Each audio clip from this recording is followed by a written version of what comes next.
Hey, how's it going everybody? Welcome back to my video. Don't forget to share, like, and subscribe. So today I wanted to talk about what it takes and what it's like to graduate in 3 years with a bachelor's degree. So a little background, I went to UC Davis. I graduated from high school in 2014. I was in Davis for 3 years, graduated in 2017, and then made my way to law school. So during those 3 years, I had an interesting experience, probably different than many people, only because I was very focused on my end goal, which was to get to law school. But I'm here today to explain what those 3 years consisted of and how I managed to graduate in 3 years with a bachelor's degree. So let's get right into it. So my first piece of advice is to start early. This does not mean you have to take units ahead of time. It does not necessarily mean you need to take AP classes for units or anything like that.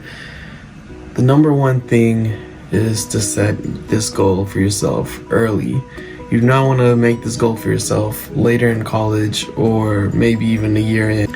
You do not want to make this goal late, because once it's late, it's probably going to be way too difficult to actually catch up to the point where you want to be.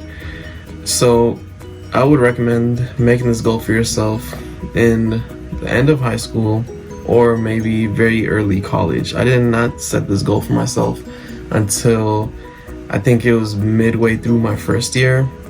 I didn't really have the goal to finish early. I didn't really think it was much of a possibility. I wanted to pace myself and so forth. But halfway through college, or halfway through the first year of college, I decided that maybe I wanted to take a quicker pace and get where I really wanted to go, which was law school, and not stay in college forever. So it's very important to set this goal early. Number two, you definitely want to stay on top of your classes. If you fail classes or you have to retake classes for whatever reason, it's gonna hold you back. So you wanna actually stay on top of everything. It's very obvious that this would be a requirement of graduating early. But as I said, to set the goal early for yourself is very important to actually ensure that you're protecting this goal by keeping on top of every single class that you take. You don't want any units to get wasted. This does not necessarily always mean that you're failing classes or anything. It also means do not take classes that you are not required to take and have no reason taking. So by that I mean you have your set of classes that you need to take, you're required to take for your major. But that also means that there is a certain amount of units you need to get that have nothing to do really with your major, and your college is probably making you take these classes to make you a well-rounded college student or individual. So you want to fulfill those units with whatever classes you may be interested in or whatever your advisor recommends. And you obviously need to meet the requirements for other classes that are preset for your major. You do not want to take classes just for the hell of it, just for fun, and things of that nature. You do not want to waste time if you are trying to graduate early. So even if you might be interested in a class, if it's not going to fit into your requirements or fit into the set amount of units you need to get outside of your major, then you probably should not take it. At least not now. Maybe later on in life you might, take online class on it or do some outside reading or whatever the case might be. But to reach this goal of 3 years or less, definitely do not waste time. Number three, as it is important to make this goal for yourself early and to stay on top of classes, it is very important that you actually keep track of units. This is upper division classes, lower division classes, and how many you need in total to graduate early. So you would need to talk to an advisor or maybe do some research to figure out how many units you're going to get every semester or quarter and how many you would need to graduate. This entails a few things. So for one, you're gonna have to keep track yourself. You're obviously gonna meet with your advisor probably once a trimester, semester, what have you, but you need to do some tracking yourself. They're probably not going to break down everything you need, so maybe you should start structuring stuff yourself. Figure out what classes you will take when, what classes you need as requirements, what are lower division classes that you could take now, what are upper division classes you might want to take later, and so forth. So you're not going to be able to take upper division classes right now. So you should focus more on lower division classes, what classes are required for your major that are lower division, and also classes that are lower division that they will want you to take. This is usually in a unit form. So for example, at UC Davis, I believe each year you're doing 45 units, and it was recommended to say 15 per quarter. So this might entail 15 units of mixed classes, some which are required for a major, and the rest that are going to meet other requirements, like you need a certain amount of requirements, or you need a certain amount of classes for arts and humanities, for example. So you want to meet that bracket and mix that in with classes that you're required to take and other classes that you might enjoy that you want to take for fun. And so yeah, you want to run from there. On top of that, you want to keep track of how many classes you are taking, what the units are worth, and where you will be at the end of the year. So that's where you're going to build up from. Number 4. So this is actually probably the biggest point that I'll make in this video. You will need essentially to either take summer classes at your college, for me it was UC Davis, or somewhere else. So I'm sure your advisor will help you with this if you need the help. So this is more focused on lower division classes.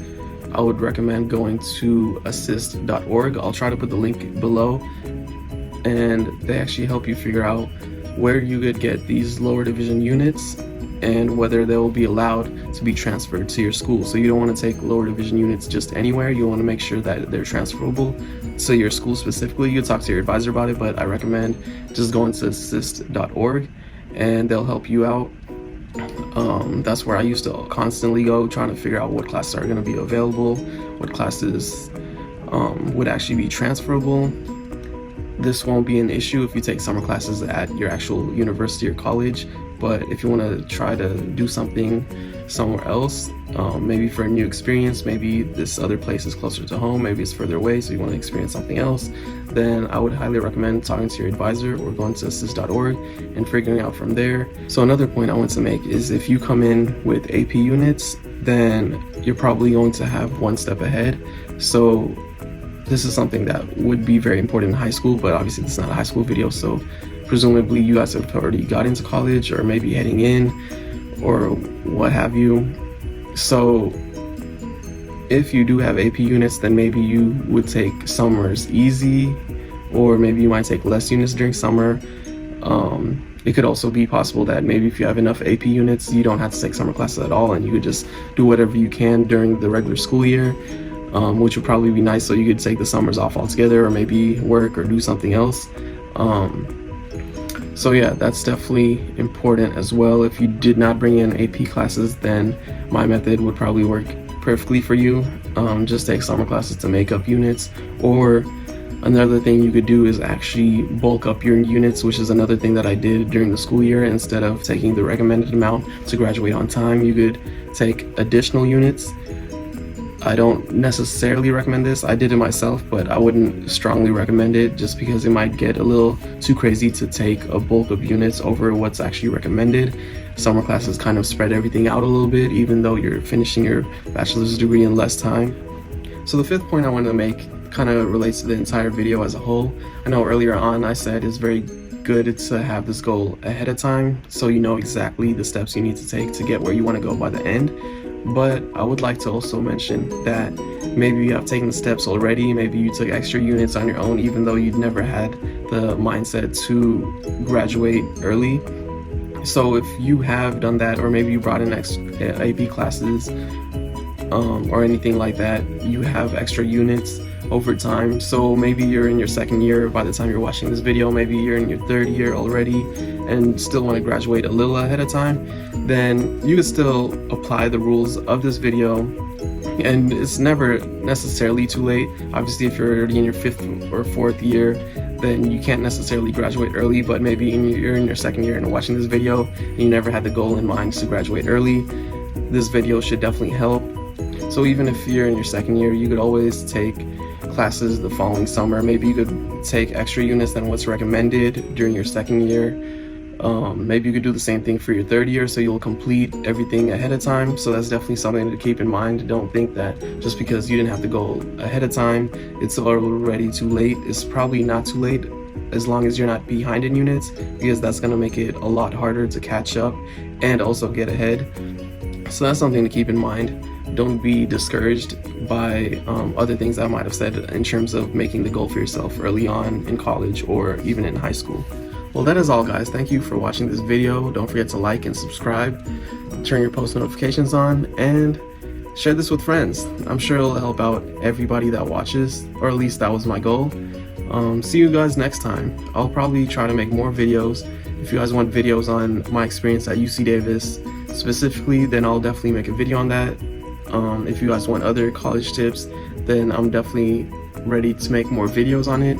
I hope this was helpful. Thank you.